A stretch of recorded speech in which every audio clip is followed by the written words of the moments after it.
இந்த பதிவு பார்க்க போகிற அத்தனை அன்பர்களுக்கும் அடியார்களுக்கும் அடியனுடைய பணிவான வணக்கங்களை தெரிவிச்சுக்கிறேன். அன்பினை பெறுவாயாகில் அதர்மங்கள் அனைத்தும் நீங்கி துன்பமும் தவிர்ந்து போகும், துயரம் இங்கு உண்டோ சொல்வாய். இந்த பதிவில் நம்ம பார்க்க போகிறது திருமாளிகை தேவரை பார்த்தோம், கருவூர் தேவரை பார்த்தோம், பூந்துருத்தி நம்பி காடை நம்பி அப்படின்றவருடைய வாழ்க்கை சுருக்கமாக கொஞ்சம் பார்க்க போகிறோம். இவருடைய பிறந்த இடம் அப்படின்னு பார்த்தா திருவையாறுக்கு பக்கத்தில் இருக்கிற கிட்டக்க இருக்கிற திருப்பூந்துருத்தியில் பிறந்திருக்காரு. இவருக்கு இயற்பெயர் பார்த்தா காடன். ஆனால் அந்த காடனுடைய இவருடைய வாழ்க்கையில் பின்னாடி இவருடைய சிறப்பு கருதி காடனுக்கு முன்னாடி ஒரு நம்பின்னா ஆண்களில் சிறந்தவர். அந்த நம்பின்ற பேர் மிகச்சிறந்தவருக்காக தான் நம்பின்ற பேர் அடைமொழியாக வரும். இவருடைய பேருக்கு முன்னாடி ஒரு நம்பி, பேருக்கு பின்னாடி ஒரு நம்பி காடை நம்பி அப்படின்னு பின்னாலே இவர் அழைக்கப்பட்டது. இவருடைய சிறப்பை நாம் தெரிஞ்சுக்கிறதுக்கு உதவியாக இருக்கும். திருவாரூரில் 2 பாடல்கள் தான் அவர் பாடியிருக்கார். தில்லை சிற்றம்பலத்திலையும் பாடியிருக்காரு. அவர் அந்த திருவாரூரில் பாடிய பாடல்களில் அவருடைய சிவானுபவங்களை சொல்லியிருக்கார். இறைவன் தன்னை ஆட்கொண்டார் அப்படின்றத சொல்லியிருக்காரு. கோயில் திருப்பதியத்தில் திருவிசைப்பாவில் சாளரபாணி அப்படின்ற பண் காட்டப்படுது. அந்த பண்ணுக்குரிய பாடல்களாக அமைச்சிருக்கார். இது இவருடைய பண்ண அமைப்பில் அது கொஞ்சம் சிறப்பான பண்ணமைப்பாக கருதப்படுது. அவர் பாடின 2லேருந்து 5 பாடல்களில் அளவு கம்மியாக இருந்தாலும் கண்ணப்பரை பற்றி சொல்கிறாரு. அப்புறம் கணம்புள்ளரை பற்றி சொல்கிறாரு. திருநாவுக்கரசரை சொல்லி எடுத்து காட்டுறாரு.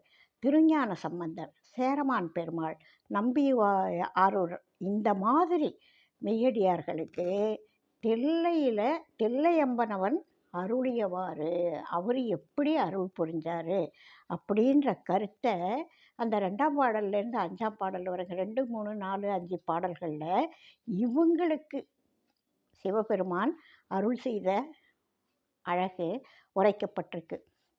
கூடுமானவரை இவருடைய காலம் கிபி 10ஆம் நூற்றாண்டோட இடைப்பகுதியாக இருக்கலாம் அப்படின்னு ஒரு கணக்கிடுறாங்க.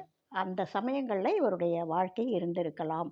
அவருடைய பாடிய காலம், மன்னர்களோட குறிப்புகள், கல்வெட்டுகள் அதை வச்சு அதை 10ஆம் நூற்றாண்டில் இடைப்பகுதியாக இருக்கலாம் அப்படின்னு சொல்கிறாங்க.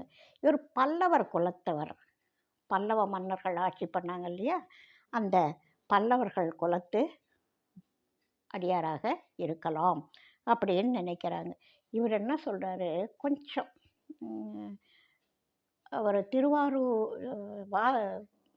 சுந்தரர் வெள்ளை யானையில் போகிறதாகவும், சேரமான் பெருமாள் குதிரையில் போனதாகவும், கைலைக்கு புறப்பட்டதாக அவர் பாடியிருக்கார். நம்பியாண்டார் நம்பி பாடியிருக்கார். திருத்தொண்ட தொகையில் பாடப்பட்டிருக்கு. ஆனால் இவர் பாடுற அந்த திருவிசைப்பாவில் என்ன சொல்கிறாரு, சுந்தரரும் சேரமான் பெருமாளும் அந்த களையா உடலோட கைலைக்கு போனாங்க அப்படின்னு பாடியிருக்காரு. களையா உடல் அப்படின்றது இந்த உடல், இந்த காரண சரீரத்தோட அவங்க தேகம் 3 சொல்லுவாங்க இல்லையா, சூக்ஷ்ம சரீரம், அந்த காரண சரீரத்தை கூட களையாமல் அவர் போயிருக்கார். அது மாதிரி இவர் நிறைய அடியார்களை, பாடல்களினுடைய எண்ணிக்கை கம்மியாக இருந்தாலும் அவர் பாடிய பாடல்களுடைய கருத்துக்கள், அவருக்கு இறை அனுபவம் கிடைச்ச விதம் எல்லாமே மிகவும் சிறப்பான நிலையில் பாடப்பட்டிருக்கு. வாழ்க வளமுடன்.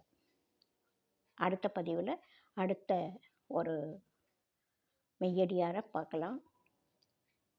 வாழிய நாடும் மெய்மை, வாழ்க நல்லறங்கள் எல்லாம், வாழிய பெரியோன் நாமம் வாழியே வாழி வாழி. அடுத்த பதிவில் பார்க்கலாம்.